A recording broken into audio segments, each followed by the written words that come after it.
As the establishment media's credibility on every single topic, from COVID to war to Hunter Biden's laptop, that was another great one that just popped up, as it collapses, I'm so honored to be joined by one of the great journalists around today, one of the few greats, a woman who needs no introduction, Megyn Kelly. You know her from all over the place. You know her from the Megyn Kelly Show. She's on Sirius. She's on everywhere, and she's got a huge new interview coming up with Robert F. Kennedy Jr. Megyn, thank you for being on the show. Hi, my pleasure. Thank you for the kind words. So I am eagerly awaiting this hours long, what was it, 3-hour long interview or something with Robert Kennedy? 4 hours, longest I've ever done. So we split it into 2 shows. I cannot wait. I've seen the teasers. The teasers have done their job. They have gotten me very excited. I want to get to some other news of the day too, but I'm really interested in this vaccine issue. And frankly, specifically Robert F. Kennedy. I was raised to believe vaccines of all types are totally fine, totally safe. Anyone who has any questions about them are completely insane. I specifically thought Robert F. Kennedy Jr., like his entire family, was completely insane and not worth talking to and not worth reading. And then COVID happened. And then we were lied to by the CDC. We were lied to by Dr. Fauci, especially. At the Daily Wire, we have a 3-part series right now, Fauci Unmasked, on his lies and incompetence. The whole thing collapsed. Now Pfizer is telling us that the 100% effective and safe vaccines, we now need a 4th shot. We need another booster. So I take another look at this Robert F. Kennedy Jr. He seems to have some worthwhile things to say. He's been completely silenced. I mean, completely silenced by the mainstream media, but not even just the mainstream, Michael. Like, even people in conservative media are too afraid to talk to RFK Jr. And it's a shame because he's incredibly brilliant. He's devoted his life to fighting environmental toxins and pollutants and things that none of us wants in our waters where our kids swim or our air that we all breathe. And the thing that's gotten him in trouble is his conclusions on vaccines. They're his opinions based on what he says are facts, but they're so controversial, so says the media, that he's a man who may not be heard from. He's in the Malone-McCullough group, but he was there before they were, part of the disinformation dozen, where we had our White House, our government, trying to silence speech, which is unlawful. And it's unfortunate on a number of levels. Number one, even if what he's saying is wrong, why can't we debate it? And number two, what if he's right? And we really need somebody with the courage to say it. And number three, Robert F. Kennedy Jr. has one of the most fascinating life stories and family history of any living human. And why we would just throw him away because we may have questions about his vaccine stance and forget to ask him about his life history and what it was like growing up the son of RFK, the nephew of JFK, and so on, is beyond me. It's so myopic. It's so stupid, and such an example of just how partisan we are right now and how holier than thou we are about he who dispenses misinformation versus me who will give you all the correct information. Oh, really? Really? Like the New York Post, who got, they were disinformation until the New York Times now jumped on board with the Hunter Biden thing. And now we can talk about it. Right. Well, this is what's really opened my eyes to this is, my friend Andrew Klavan mentions this all the time. He says, you open up the newspaper and you read an article about Syria, and you don't know anything about Syria, so you assume it's true. Then you turn to an article about crime, and you don't know anything about crime, so you assume it's true. Then you open up to an article about the Yankees, and you do know about the Yankees, and you can see that what the paper is telling you is false. But then you move on to the next topic you don't know about, and you believe them too. And there is now such a dearth of respect for these outlets. We have such little trust in these outlets, especially after the New York Times and big tech and the rest of the establishment basically rigged the 2020 election by suppressing a story that they now admit was true and significant. So you look at someone like RFK Jr., as you mentioned, he's a Kennedy. It's so easy for Kennedys to get on TV, to get on platforms. I think they give you a TV interview at your 3rd birthday if you're a Kennedy. And Right. Yet, for some reason, RFK Jr. has been silenced. You compare him to Dr. McCullough, Dr. Malone. Actually, it's even worse. Dr. McCullough and Dr. Malone occasionally can get out there, but it seems to have been much harder for RFK. Yeah, one of his complaints to me in the interview was that other than Tucker giving him one interview, no one would book him, that even Rogan, he said, was too afraid to book him. And to me, that's really unfortunate, because there's a way of doing an interview with a guy like RFK Jr. that, should pass anyone's basic tests of fairness, right? Like, with all due respect to Joe Rogan, and I appreciate what he does, he doesn't fact check. That's not really what he does. I'm a journalist, so I will fact check. I'm sort of in a different business, and it's really not that hard. A lot of the stuff is unknowable. Like, you can't give the audience a definitive pronouncement on some of these claims, but it's really not that hard. Just do a little homework, figure out what the other side, sort of the mainstream medical community, is saying, ask the guest about it, or add context to what he said after the fact. And then the audience gets to decide. I don't need to be a scientific expert on vaccines, on toxins. All I need to do is make sure that I have both sides fairly represented and the audience is clued in on where the disputes are, and then they can make up their own minds. Why is that not allowed when it comes to RFK's opinions? Because we're talking about children, because we're talking about vaccines, because we're talking about maybe dissuading parents from getting vaccines that we don't want, for diseases that we don't want resuming in our society. Well, that's no reason to completely silence the guy, because right now his book is flying off the shelves. Yeah. People want to hear from him for the reasons you just said. We just lived through a COVID epidemic in which half of the country plus lost all faith in our public health agencies. And so they're seeking out people who have been silenced, who have been critical of these industries and agencies before this point. And the answer to that is not to just try to stifle, try to shut up, join the censorship crowd. The answer is to talk to them and see if their ideas hold up. So now you do a great job at presenting these ideas, of interrogating RFK, but I've got to turn it on you. Did he convince you? He gave me some pause on the childhood vaccines. He did. He did. I'm not going to lie. I had all my kids, and I have 3 of them, vaccinated with all the regular schedule of vaccines. And they're fine, thank God.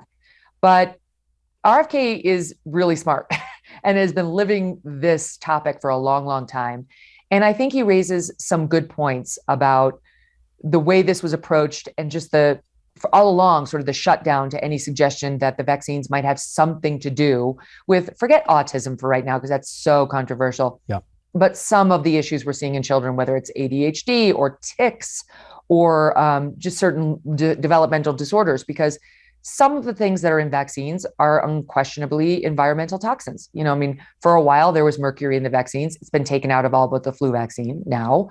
Some of them have aluminum. He raises questions about whether we should be subjecting kids to a vaccine schedule where they're getting some aluminum. I mean, you can get that in your deodorant. So that's the other side, saying you get aluminum whether you want it or not as a human. Right. And then also some mercury if you take the flu vaccine. So he was raising questions like that. And, we have the other side. If you look at the industry, a lot of these doctors out there are totally owned by Anthony Fauci, by the CDC, by Big Pharma. Like, you can't put them on television. You can't say, well, this person says RFK Jr. is wrong, because that other person's bought and paid for by the groups he's criticizing. So we tried to find a couple doctors that we've trusted on our show in the past couple of years who are not like that. And we went to them and said, what should we know about this claim? What does our audience need to know about, like, mercury in the vaccines or aluminum and so on? And so we've done all that for the audience. So we've kind of done the heavy lifting so that they can walk through the journey with us. But even our experts were saying there's cause for concern or skepticism, but not cynicism when it comes to the childhood vaccines. And so it's a worthy discussion to have. That's where I landed. I still would have my kids vaccinated the way I did. I'm not sure I'd be doing the flu vaccine every year.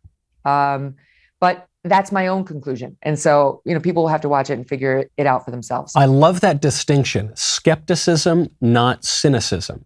Because we're not saying that there is some cabal of reptilian monsters who have colluded in a cave somewhere to poison the entire world. That's not exactly, the claim is just that science is complicated, that politics is complicated, that people have vested interests in pushing certain treatments. I've talked to doctors all over the country, both coasts, who are very well respected, lots of great degrees, And I asked them specifically about the COVID vaccine. I say, look, I'm a healthy young person, no underlying health conditions as far as I can tell. I'm not at risk or immunocompromised or whatever the terms are. Should I get the vaccine? And the doctors have told me, pharmacists have told me, and doctors, cardiologists, other people have said, no, if I were you, I wouldn't do it. Your risk of COVID is just not great enough to justify taking this experimental drug. I said, oh, great. So are you going to say that publicly? They say, no, I could lose my license. Well, that seems to raise a lot of questions. That's right. And think about like RFK Jr. has been, prior to getting involved in the vaccine issue, one of the most respected environmental lawyers in the United States. I mean, he's helped clean up the Hudson River, which I used to swim in as a kid. I could have been at NASA, Michael. I could have been a Michael Knowles. I could have been a whiz kid. But no, I swam in the Hudson as a child and I wound up me. But anyway, he's been instrumental in cleaning up problems like that. He cares about the air we breathe and the water we swim in and so on. And so in any sane world, we'd be looking to him for more information, like what toxins should we be concerned with? Do we, all the stuff they talk about in Monsanto, he sued Monsanto and was told in the trial, no, everything they use is not a toxin. It's nothing to be worried about. And then he wins these cases. And, you can say he's a nutcase all you want, but he's winning court victory after court victory. It's just the media has done such a good job of painting him as a loon that he gets discredited. And I have to tell you, even, I travel now more in conservative circles, just given all my years at Fox. And, now I'm on Sirius XM. Even some of our conservative brethren in the media are too afraid to air clips of this interview, Michael. Yeah, they're afraid. I believe it. They're afraid of being censored. They're afraid of being called anti-vax. It's like, would you grow a pair? Just like, so what? So what if there's blowback? So be a man or a woman, stand up, take your licks. Don't be part of the censorship brigade because you're part of the problem. Right. It's like that word racist. I remember when I was a student, Ann Coulter came to college and she gave a lecture and she said, when a leftist calls you a racist, you know you've won the argument because they don't have any argument left. So they just throw this word at you. It's the worst thing you can be called in America. I think it's the same with anti-vax. It's one of these labels they throw on you. It has no argument that it goes along with it. It doesn't matter what you've said. The other one, and I want to get to this also with you because you're so good at cutting through the BS on all sides. You say you move now more in conservative circles, but you're pretty good at cutting through the BS on both sides. So this other term now that's thrown around is you're pro-Putin. You're a Putin stooge. If just the other day, Mitt Romney accused Tulsi Gabbard, a Democrat, former member of Congress, American service member, of being a traitor to her country, of being a stooge for Putin, because she acknowledged facts about American programs with Ukrainian biolaboratories that are now even acknowledged by the State Department. What's happening right now with the Russia story and the Ukraine story is deeply disturbing to me. And you're right, it's not unlike the conversation we're having on vaccines. In the mainstream, they want you to believe there is one truth, period. And there will be no doubting that quote unquote truth. Well, we went along with that on the Iraq war, a lot of us, right? In covering that and the people who voted for it. And you would think that we had learned, maybe we should ask more questions. Maybe blind patriotism or, backing of the US president in his decision isn't always the patriotic thing to do, right? The best thing for the country, the best thing for American service personnel or us.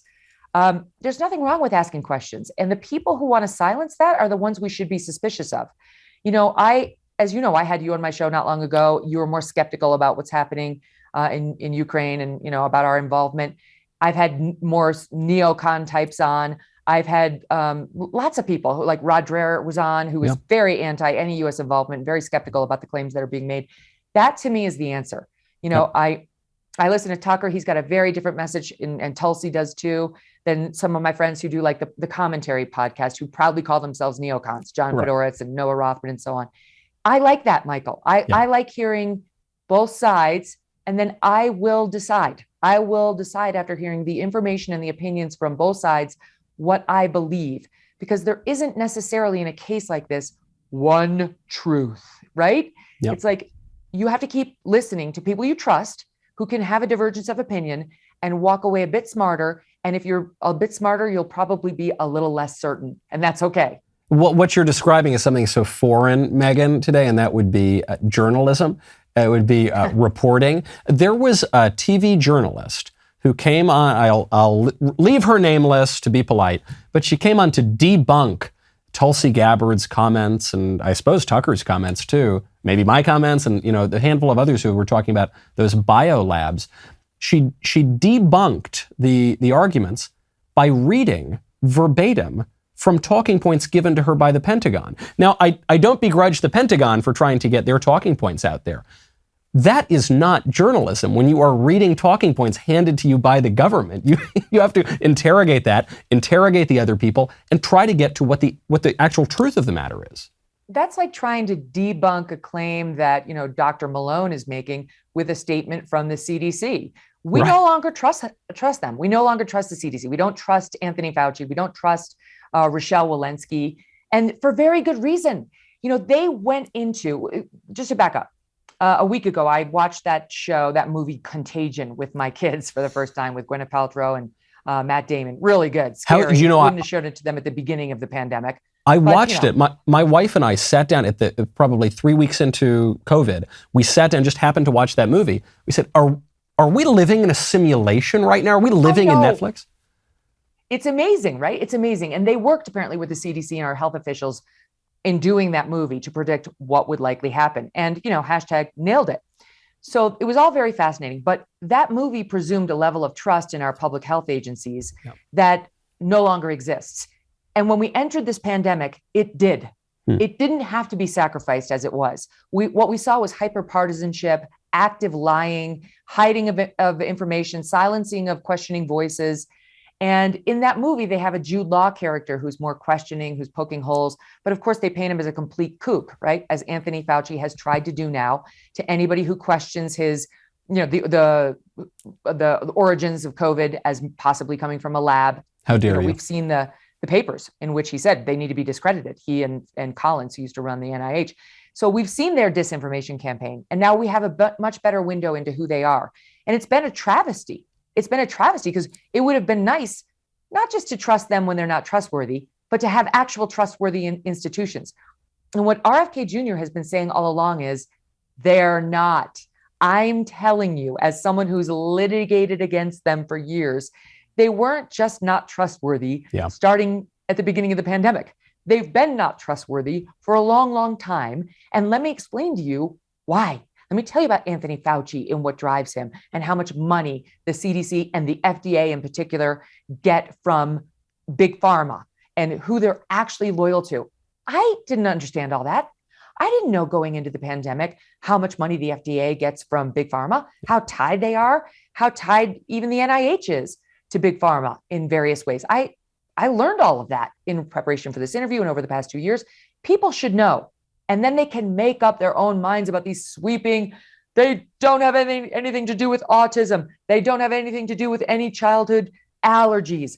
Make up your own mind. Do not put your trust in Anthony Fauci because he doesn't deserve it. Ironically, when Dr. Fauci and his minions, when they insist on a narrative and they are 100% confident of it, there is nothing that makes me more skeptical of whatever the claim. They could tell me the sky is blue. They could tell me that sugar is sweet. And yet if it's them telling me at this point they've so squandered their credibility, I'm going to have questions. I feel the same. I remember, and back to the other discussion on Russia, Ukraine, feeling the same. Like obviously Zelensky is putting out information that is in part propaganda for totally understandable reasons. Of course. I know that.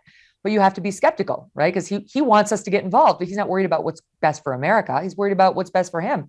And Ukraine, okay, I get it, but that doesn't mean we have to go along and do whatever he says. And Putin obviously is a propaganda machine. So, I mean, people already know to be skeptical there. Right. But in that story, there was a story about one guy, sort of a nerdy guy, Michael, who worked for the EU and sort of them as a governing body. And he'd been kicking the tires and he'd been walking around to all the European partners for a while now saying, here are some sanctions that might work and might actually make some sense. Nobody wanted to do anything. And he was just a tireless, nerdy worker bee who eventually, I guess, really played an instrumental part in getting them to agree as a cohesive unit to do more, Germany to build up its military and so on. I'm like, okay, I want to hear from him. Yeah. I'd listen to him. I don't want to hear from Jake Sullivan. I don't want to hear from Biden. I certainly don't want to hear from Kamala Harris. She knows nothing. I think my 8-year-old could educate me better on Ukraine than I she think could. you're right. Right? And same about Fauci, Walensky. Do you see him now saber rattling about another variant? It's like, of course, no one is listening to you.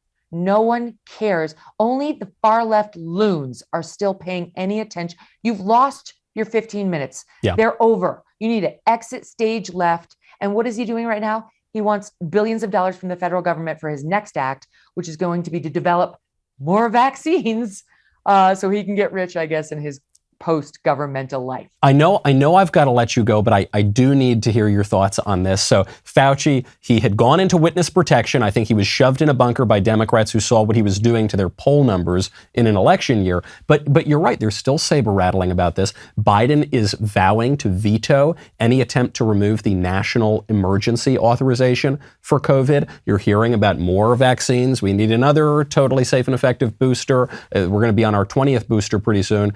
You're hearing more talks about a new variant and a subvariant.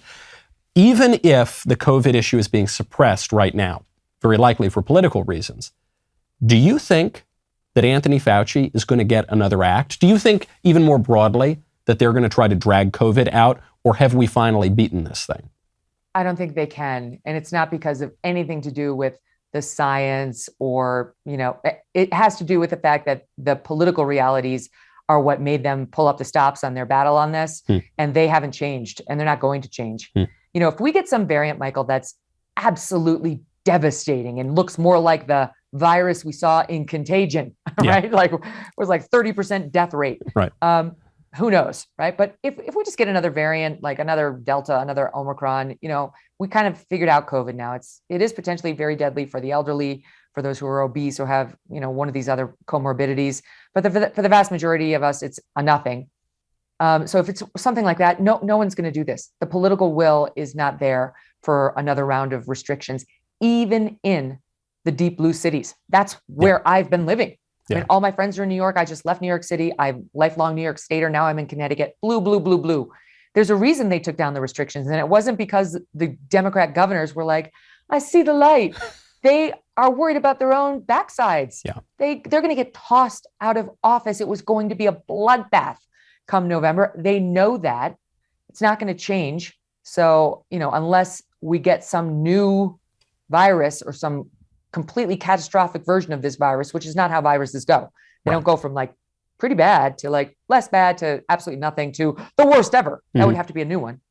It's not going to happen. It's that is really a note of hope, and I think you're right. I think it's all about the politics. I think people have had their eyes opened. They're not going to be. They're going to believe their own lying eyes rather than what they're hearing from Dr. Fauci. When, Megyn, can we hear this interview with RFK Jr.?